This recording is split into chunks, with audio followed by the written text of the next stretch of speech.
এখন রাত 11:15 বাজে। আমার বরমশাই চলে এসছে আমার কার্তিক ঠাকুর নিয়ে। আমরা যাবো আজকে আমার জায়ের বাপের বাড়িতে। তার ভাইয়ের নতুন বিয়ে হয়েছে, তো তাদের বাড়িতে আমরা কার্তিক ঠাকুর ফেলতে যাবো, মানে যেটা বলে সবাই ফেলতে যাওয়া। তার খুব আনন্দ হয়।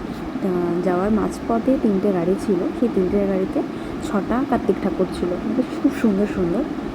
তো ভালোই লাগছিলো, খুব আনন্দও হয়। প্রথম আমরা এরকম করলাম।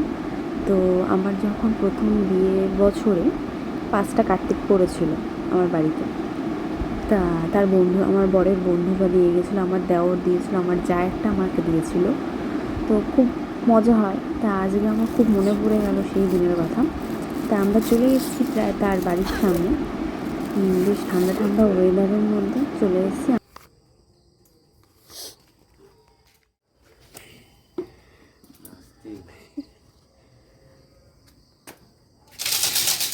কলিং বেল ছিল না বলে আমি জোরে জোরে ধাক্কিয়ে দিয়েছি।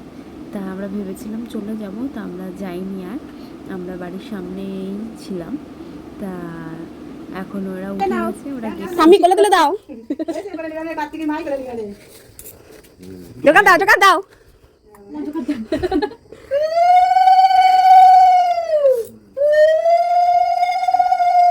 বাবাকে হয়ে কেমন লাগছে তোমার? তা আমরা এসে দেখি আগে একটা আমার বন্ধুরা কার্তিক ফেলে দিয়ে গেছিলো। তো কার্তিকের গায়ে হজমোলার প্যাকেট ছিল, আর এখানটায় বাবা মা মিলে ফদ্দ, মানে যেই চিঠিটা ছিল ওই চিঠিটা নিয়ে ঠেলাঠেলি করছিল যে না তুমি আগে পড়ো। ও বলছে না তুমি আগে পড়ো।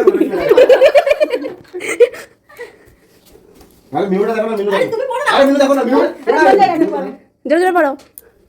তুমি মেনু দেখো, উপরে দেখতে হবে না, জোরে জোরে পড়ো। স্কিপ করে যাও। না, জোরে জোরে। ফ্রাইড রাইস, আলুর দম, মিষ্টি। পড়ো, তোমার উপরটা দেখে মাথা ঘুরে গেছে। এর জন্য তুমি পড়ছিলে না? পড়ো লক্ষ্মী, পড়ো। মা, আমি বাইরে দাঁড়িয়ে, ঘরে নাও আমাকে, খেলনা দোলনা বাই মাতা আনতে- বই। বই মাতা আনতে বলে দাও বাবাকে। শনিবার সন্ধ্যায় সবাইকে ডেকে এটা কি দেখে খাওয়াবে, হ্যাঁ, খাওয়াবে। আমি কবে সেটা দেখে খাওয়াবে পেট ভরে। কাকিমা কাকা পিসিরা এলে তো তার হাতে 100 টাকা উড়ে দেবে। আমরা আর বেশিক্ষণ দাঁড়াইনি, আমরা বাড়ি চলে গেছি। তারপর আমার বড়মশাই গেছে তার বন্ধুর বাড়িতে কার্তিক ফেলতে। তা আমাকে বাড়িতে নামিয়ে দিয়ে গেল, আমাকে আর আমার যাকে।